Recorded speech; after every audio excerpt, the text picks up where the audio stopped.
Chúa yêu thương đời con, Ngài đến thế gian làm thân, đã hy sinh vì con, để cứu con ra khỏi tội lỗi.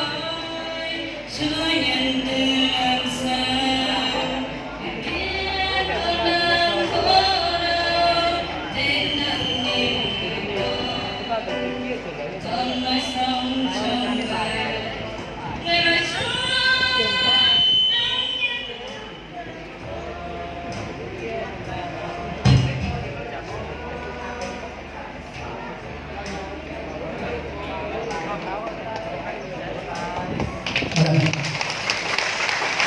Chắc hồi nãy đứng trên này lâu quá rồi mệt đó, vừa hát nó mệt người.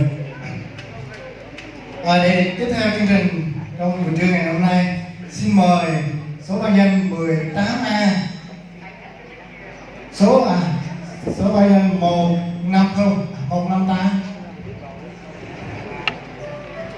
Xin mời số báo danh 158 18